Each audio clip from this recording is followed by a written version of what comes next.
우리는 지금까지 여호수아 1장 1절부터 9절까지 말씀을 통해 하나님께서 동역자들을 훈련시키는, 그리고 사람들을 연단하는 모습에 대해서 봤습니다. 본문은 여호수아에게 말씀하시는 하나님의 모습을 이야기하고 있지만, 여기서 나오는 여호수아는 오늘을 사는 나의 모습이고, 하나님은 여호수아뿐만 아니라 나에게도 말씀하고 계십니다. 하나님은 사람들을 동역자로 선택하시고, 선택하신 동역자들을 수종자의 삶으로 이끄십니다. 수종자는 섬기는 사람, 보조하는 사람, 내가 하고 싶은 대로 하는 것이 아니라 다른 사람이 시키는 대로 하는, 다른 사람의 회사에서 다른 사람의 말대로 사는, 즉 밑바닥 인생을 사는 사람들입니다. 이게 바로 고난인데, 이 고난을 통해 하나님은 말씀하시고 고난 중에 말씀하시기 때문에 고난은 위기이지만 동시에 기회입니다. 그래서 사람들은 고난을 축복의 통로, 은혜의 통로라고 말합니다. 하지만 여기서 우리가 주의해야 할 점이 있는데, 고난이 복은 아니라는 겁니다. 주위를 둘러보십시오. 고난 당했다고 다 하나님을 찾지 않습니다. 고난 당했다고 다 연단으로 이겨내지 않습니다. 어떤 사람은 고난을 이기지 못하고 막 가고 비관하고 극단적으로 행동합니다.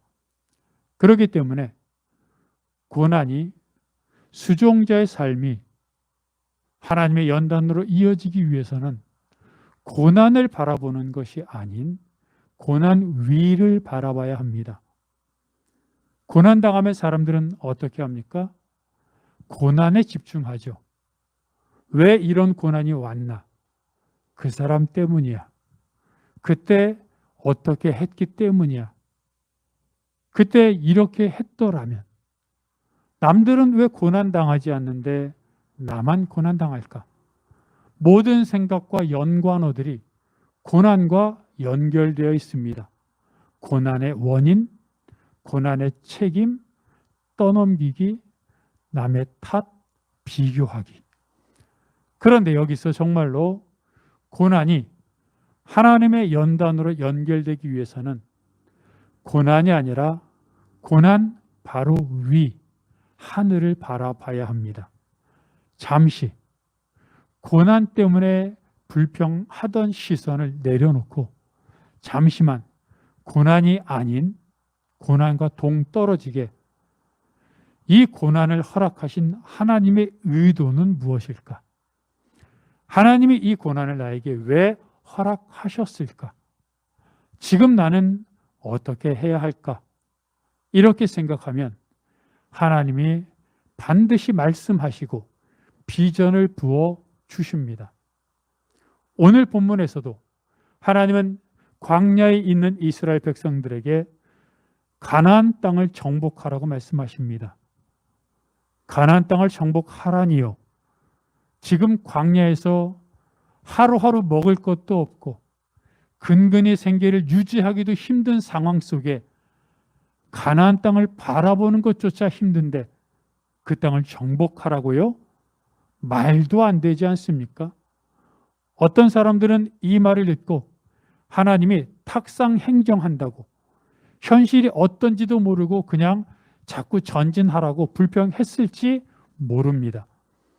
하지만 고난 중에 있는 사람들에게 하나님이 비전을 말씀하시는 이유, 그리고 전진하라고 하시는 이유는 현실을 몰라서가 아니라 현실을 넘어서는 은혜와 복을 주시기 위함입니다.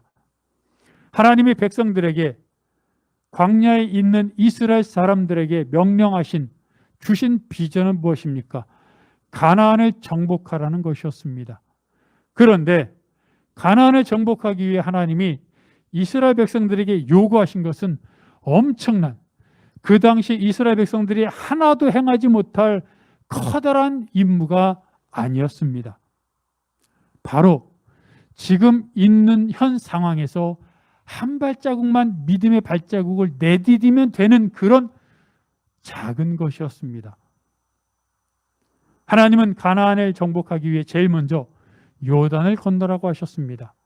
그런데 그 요단은 그때 물이 너무 많이 넘쳐서 물살이 거셌고 흘러넘쳐 강두까지 넘쳐왔던 시기였습니다.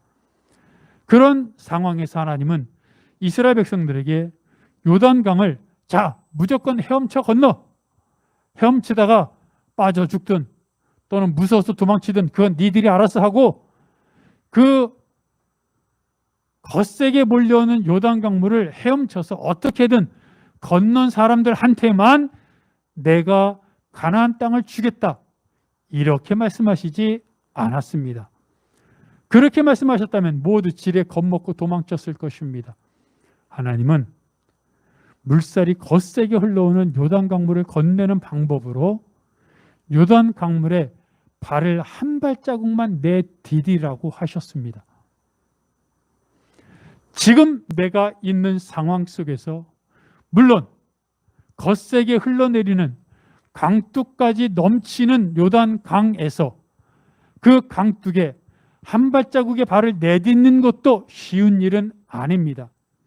하지만 하나님이 주시는 젖과 꿀이 흐르는 가나안 땅을 기대하면서 그 정도의 믿음의 결단도 없다면, 내가 하고 싶은 대로 살면서 내가 원하는 일 살면서 자고 일어났더니 젖과 꿀이 흐르는 가나안 땅에 도착했더라, 그런 걸 원한다면 그건 이기적인 심보고 신앙의 삶이 아닐 것입니다.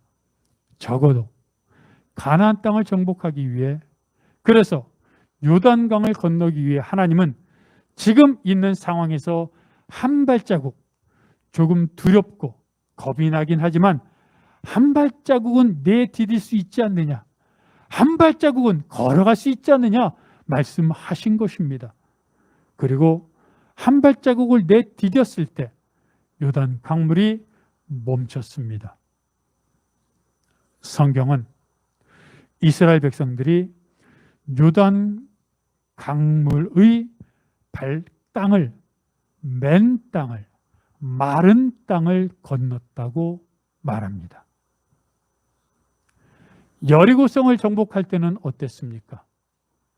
여리고성은 외벽과 내벽으로 지어져 있어서 튼튼했습니다.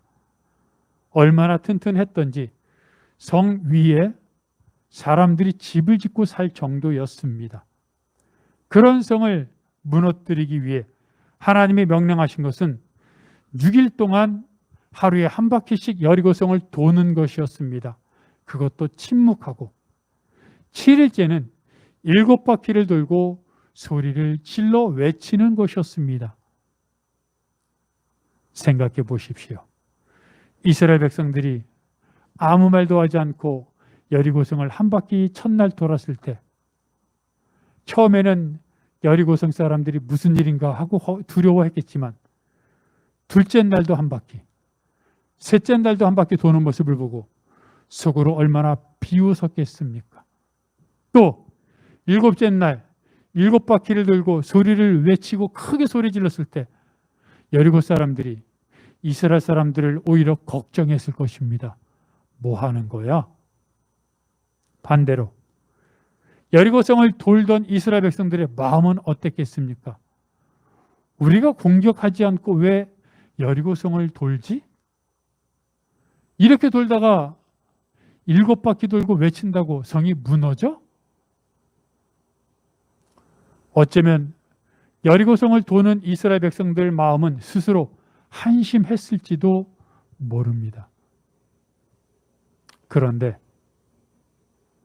하나님이 시키시는 대로 그들은 했고, 여리고성을 향하여 외쳤을 때 성은 무너졌습니다. 하나님은 고난 중에 있는 사람들에게 비전을 보여주시는데, 그 비전을 이루기 위해 요구하시는 것은 커다란 것이 아닌 한 발자국을 내딛는 것입니다. 요단 강을 건너기 위해 한 발자국만 내디디면 되고 여리고성을 무너뜨리기 위해 엉뚱하지만 하나님이 명령하신 대로 행하면 되는 것입니다. 그것이 바로 하나님이 원하시는 한 발자국의 믿음입니다. 하나님이 믿음의 사람들에게 원하는 것은 강하고 담대하라는 것입니다. 오늘 본문도 말하고 있지 않습니까? 강하고 담대하라. 두려워하지 말고 놀라지 말라. 여러분, 언제 나의 모습이 당당하고 자신감이 있고 사람들 앞에 내가 나섰을 때 두려움이 없던가요? 주머니에 지갑에 돈도 가득하고 카드도 무제한이고 내가 타고 온 차, 내가 사는 집, 내가 입고 있는 옷, 내가 들고 있는 핸드백이 남들이 부러워하고 남들이 숨이 멎으면서 쳐다볼 만한 그런 모습일 때 당당하지 않습니까? 또 그런 사람을 바라보는 다른 사람의 시선도 부러움과 존경의 모습으로 보이지 않습니까? 당연히 돈이 사라지고 무일푼이 되고 가진 것이 아무것도 없으면 강하고 담대한 것이 아니라 피하게 되고 위축되고 숨습니다. 두려워하고 놀랍니다. 그런데 하나님은 오늘 본문에서 강하고 담대하라, 두려워하지 말라, 놀라지 말라고 말씀하십니다. 그 이유가 무엇이라고 말합니까? 돈 때문이 아닙니다. 사회적인 지위 때문도 아닙니다. 만군의 여호와 하나님이 우리와 함께 하기 때문이라고 말하고 있습니다. 그렇습니다. 하나님이 우리들에게 원하시는 것은 이 땅에서 강하고 담대하게 사는 것입니다. 어떤 일이 일어나도 두려워하거나 놀라지 않는 것입니다. 그것은 나에게 닥친 고난이 작아서가 아니라 나에게 고난이 닥쳤을 때 그것을 극복할 만한 능력이나 돈이 있어서가 아니라 여호와 하나님이 나와 함께 하시기 때문입니다. 그래서 사람들은 강하고 담대하라고, 내가 너와 함께 있다고 하나님이 말씀하실 때마다 아멘, 아멘 하고 강하고 담대하게 주님을 의지하며 살겠다고 다짐 결단합니다. 우리 모두 그렇습니다. 그런데 하루가 지나고 이틀이 지나고 일주일이 지나면 강하고 담대하게 살겠다고 했던 다짐은 온데간데 없어지고 또 돈 걱정에 다른 사람과 싸움으로 다툼으로 온갖 걱정과 욕심과 아픔과 갈등으로 넘어지고 울고 섭섭해 하지 않습니까? 왜 그렇습니까? 강하고 담대하라, 내가 너와 함께 함이니라 말씀하셨던 하나님의 말씀이 흔적도 없이 사라졌기 때문입니다. 그래서 말씀을 읽으면 다시 힘을 얻고 또 세상에 나가서 살면 또 쓰러지고 이런 다람쥐 쳇바퀴 같은 삶을 반복하는 것입니다. 물론 사람은 완전할 수 없습니다. 하나님 말씀대로 살겠다고 다짐한 후에 계속 의지하면서 살아간다면 그것은 기계이지 사람이 아닐 것입니다. 하지만 그렇다고 맨날 나가서 쓰러지고 돌아와서 용서를 구하고 다시 쓰러지고 또 돌아와서 용서를 구하고 이런 같은 일들이 반복된다면 그것 또한 정상은 아닐 것입니다. 왜 이런 일이 반복됩니까? 분명히 강하고 담대하라고 말씀하신 하나님의 말씀을 들었고 그렇게 살겠다고 결단했는데 왜 세상에 나가면 또 쓰러지고 또 넘어지고 또 상처받고 무기력하게 됩니까? 하나님의 말씀이 내 안에 없기 때문입니다. 고아의 아버지로 알려져 있는 조지 뮬러에 대해서 동료들은 그를 온유한 사람이다, 겸손한 사람이라고 평합니다. 그는 하나님 앞에 모든 것을 맡기고 의지했던 사람이었기 때문입니다. 그래서 그가 브리스톨에서 수백 명, 수천 명의 고아원들을 섬겼을 때 하나님은 매일, 매주, 매달, 매년마다 한치의 오차도 없이 그들을 먹이고 입히시고 생필품을 제공해 주셨습니다. 많은 동역자들이 조지 뮬러에게 이런 질문을 합니다. 든든한 재정적인 후원자 한 명도 없이 어떻게 그런 수천 명의 고아들을 한 번도 어그러짐 없이 먹이고 채우고 보살필 수 있었습니까? 비결이 무엇입니까? 그랬을 때 뮬러는 자신이 쓴 영혼의 양식이라는 책에서 이렇게 말을 합니다. 뮬러는 하나님께서 자기에게 지혜로운 삶을 살 수 있는 비밀을 가르쳐 주셨는데 그 비밀을 안 이후로 14년 동안 그것을 실천하고 있다는 것입니다. 그것은 하루하루의 삶을 살아갈 때 가장 중요한 것은 주님 안에서 자기 영혼이 행복하게 되는 것입니다. 매일마다 내가 어떻게 하면 주님을 섬길 수 있을까? 매일마다 내가 어떤 일을 할까라고 고민하는 것이 아니라 아침을 맞이하면서 오늘 하루도 내 영혼이 주님 안에서 힘을 얻고 주님 안에서 평안을 얻고 주님 안에서 행복할 수 있는 그런 방법을 그것을 최고로 찾게 되었다는 것입니다.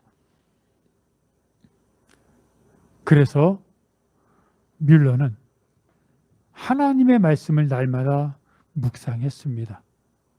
설교하기 위해서가 아니라 다른 사람에게 말씀을 전하기 위해서 말씀을 본 것이 아니라 말씀을 묵상함으로 하나님으로부터 주님으로부터 영혼의 은혜를 공급받고 행복해지기 위해서였습니다.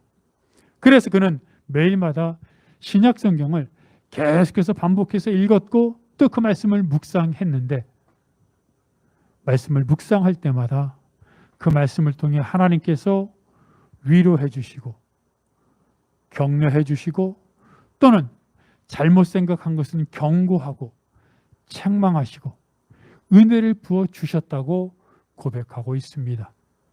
한 구절을 읽으면 그 한 구절을 읽을 때 그 말씀을 통해서 하나님의 은혜를 경험합니다. 그래서 은혜를 경험하면 하나님께 감사하다고 하나님 사랑한다고 고백합니다.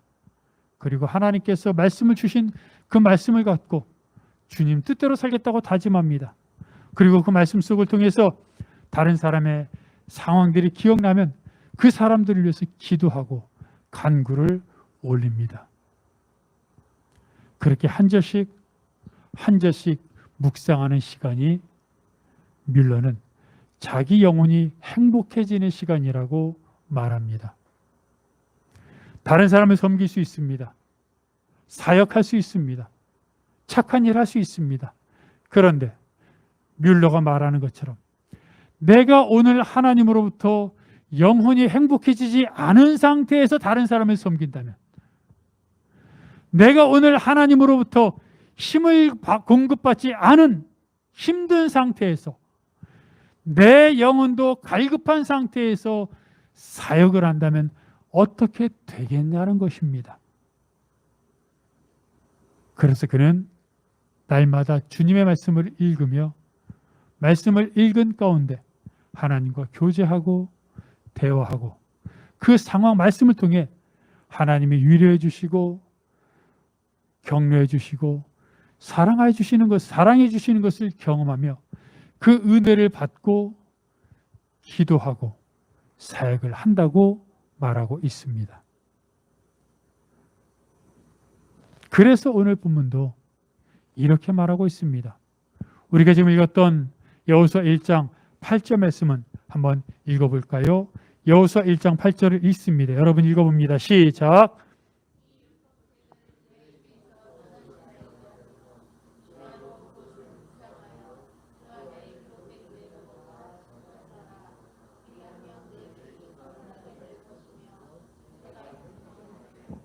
자, 뭐라고 말하고 있습니까? 너의 길이 평탄하고 형통하게 될 것이다. 우리는 이 구절만 눈에 띄고 이 구절만 사실은 밑줄 그고 생각하지요. 그런데 비결을 알아야 됩니다. 평탄하고 형통하게 되는 것은 결과입니다. 가만히 있다고 되는 게 아닙니다. 앞부분에서 뭐라고 말하고 있습니까? 율법책을 입에서 떼지 말고 주야로 묵상하고 그것을 지켜 행하라고 말하죠. 입에서 떼지 말고 묵상하고 지켜 행하라. 이 세 가지 중에 가장 기본적인 것이 무엇입니까? 율법을 입으로 말하고 율법을 지켜 행하려면 어떻게 해야 됩니까? 주야로 묵상해야 됩니다. 여러분, 율법책을 주야로 묵상하는 것, 그것이 여호수아 1장 1절부터 9절까지 하나님이 말씀하신 모든 것들의 가장 기본적인 것이 되는 겁니다. 강하고 담대하라고 말씀하십니다. 두려워하지 말고 놀라지 말라고 말씀하십니다. 그런데 여러분, 우리가 늘 경험하지 않았습니까? 담대해야지. 오늘도 다른 사람과 싸우지 않고 오늘도 용서해야지. 오늘도 내가 손해봐야지. 오늘도 섭섭한 일이 있어도 내가 참고 넘어가야지. 얼마나 많이 결심했습니까? 그런데 쉽게 무너지고 쓰러졌던 이유가 무엇입니까? 그것을 주야로 묵상하여라는 이 부분이 빠졌기 때문입니다. 사람들은 자기 안에 가득 찬 것이 나오는 겁니다. 말을 조심하라고 해서 말을 조심한다는 게 무슨 말입니까? 생각을 가다듬으라는 말입니다. 내 생각을 가다듬지 않는데 어떻게 좋은 말이 나올 수 있겠습니까? 내 영혼이 하나님 앞에 나아가지 않는데 어떻게 하나님 말씀대로 살 수 있겠습니까? 말씀을 읽으며 말씀을 들으며 감동받아 주님 뜻대로 살겠다고 다짐할 수 있습니다. 하지만 그것은 잠시입니다. 그때뿐입니다. 믿음의 삶은 결단으로 되는 게 아닙니다. 결단을 해도 그 사람 안에 가득 찬 것이 세상이라면 결국 세상의 응답, 세상의 반응이 나오는 것입니다. 그래서 그것을 주야로 묵상하는 삶, 즉 묵상하는 삶을 살아야 하는데, 묵상한다는 것은 나의 시선을 하나님께로 돌리는 겁니다. 세상이 최고라고 생각했고 세상의 것을 얻기 위해 세상을 바라보며 살았던 내 시선을 이제 하나님께로 돌리는 것이 묵상입니다. 묵상한다는 것은 내 안에 쌓아두었던 성벽, 담들을 허무는 것입니다. 세상에서 살다 보면 다른 사람과 경쟁해야 되고 투쟁해야 되고 또 내 것을 많이 얻어내기 위해 때로는 다투고 때로는 싸우고 때로는 세상적인 많은 일들을 하기도 합니다. 그러다 보니 다치고 또 상처 주기도 하고, 그래서 내 삶은 세상에서 살기 위해 자꾸 벽을 치고 울타리를 치고 자꾸 의심하게 되어 있습니다. 그것이 쌓입니다. 처음에는 한 겹밖에 안 되었습니다. 근데 이 사람한테 사기당하고 또는 저 사람한테 상처받다 보니 내가 쌓아놓은 의심의 울타리가 하나, 둘, 셋이 되고 그 울타리는 어느새 벽이 되어버리고 그 벽은 나중에는 성벽이 되어서 도저히 뚫을 수 없는 방패가 되어버리는 것입니다. 세상 사람들은 이런 마음의 상태를 누구나 갖고 있습니다. 그런데 묵상은 세상을 살면서 나도 모르게 쌓아놓았던 마음의 의심의 울타리, 욕심의 울타리, 그리고 다른 사람의 것을 뺏으며 다투며 행했던 세상적인 울타리를 하나씩 걷어내는 것입니다. 하나님 앞에 나갈 때, 하나님 말씀을 묵상할 때 내 안에 쌓여져 있던 울타리가 하나씩 걷어지고 해체되는 것입니다. 그래서 히브리서 4장 13절 말씀이 이렇게 말하고 있습니다. 표준 세번역입니다. 여러분 한번 읽습니다. 시작.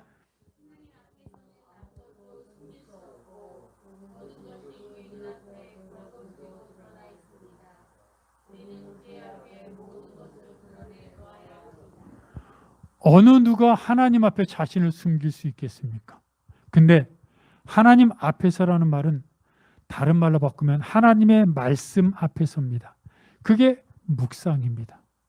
묵상을 하며 조지 뮬러가 말했던 것처럼 말씀을 읽으며 그 말씀을 통해 하나님이 나에게 위로를 주시고 격려받고 또 내가 욕심을 부렸었는데 말씀을 통해 하나님이 내가 욕심 부린 것을 깨닫게 하시고 경고하시고 책망하시고 그래서 내가 제대로 삶을 교정하는 이런 삶을 통해서 나는 하나님 앞에 온전히 드러나게 되는 것입니다. 사람들은 누구나 자신이 세상 속에서 때가 묻었고 세상 속에서 세상의 삶에 물들었다는 것을 알고 있습니다. 그래서 세상에 물든 때와 세상에 찌든 삶을 벗어버리려고 봉사도 하고 착한 일도 하고 기부도 하고 세미나에도 참석합니다. 하지만 이런 것으로 내 삶이 깨끗해지지 않습니다. 내 삶을 깨끗하게 하기 위해서는 내가 창조된 근본으로 돌아가야 합니다. 그것은 하나님의 품으로 돌아가는 것입니다. 하나님의 품으로 돌아가는 즉 말씀을 읽어 나갈 때 내 안에 세상의 것으로 가득 차 있던 상황들이 하나씩 하나님의 말씀으로 채워집니다. 미워했던 마음, 판단했던 마음, 용서하지 못하고 지적하고 욕심냈던 마음들이 하나님의 말씀을 읽으면서 사랑하는 마음으로, 용서하는 마음으로, 또 하나님을 믿는 마음으로 바뀌게 됩니다. 이것이 묵상이고 이럴 때 하나님의 말씀이 믿어지는 겁니다. 아무리 강하라, 담대하라, 두려워하지 말라, 놀라지 말라고 하나님이 말씀하시면 뭐합니까? 내가 믿어줘야 되는데 하나님의 말씀을 내가 의지해야 되는데 하나님의 말씀을 가까이 하지 않으니 세상 일에 관심이 많으니 하나님이 뭐라고 말씀하시든 상관없이 살다 보니 하나님 말씀대로 살지 못하는 겁니다. 하지만 하나님 말씀을 읽어나갈수록 아니 묵상할수록 하나님 말씀을 되새김할수록 그 말씀이 나를 찔러 잘못된 것은 교정하게 하시고 힘들 때 위로받게 하시고 하나님의 은혜로 말미암아 내가 진정 형통한 삶을 누리게 되는 겁니다. 묵상, 하나님을 알아가는 시작입니다. 라는 책을 지은 목사님이 있습니다. 목사님은 그 책에서 자신의 경험을 이야기하고 있습니다. 그 목사님이 성경책을 읽는 가운데 요한 1서 4장 6절과 7절 말씀, 요한 1서 4장 6절과 7절 말씀을 읽을 때였습니다. 요한 1서 4장 7절과 8절 말씀을 읽는데, 사랑하는 자는 하나님께로부터 나서 하나님을 알고 사랑하지 않는 자는 하나님을 알지 못하나니 라는 말씀을 읽었는데, 이 부분이 마음에 걸렸습니다. 나는 하나님을 알고 있는가? 사랑하는 자가 하나님을 알고 있는 것이고 사랑하지 않는 자는 하나님을 알지 못한다고 했는데, 형제를 사랑하는 게 너무 힘들었던 그 목사님은 형제를 사랑하지 못하면 하나님을 알지 못하는 것인데, 그럼 나는 하나님을 알고 있나? 고민했던 것입니다. 그런 가운데 하나님이 환상을 보여주셨는데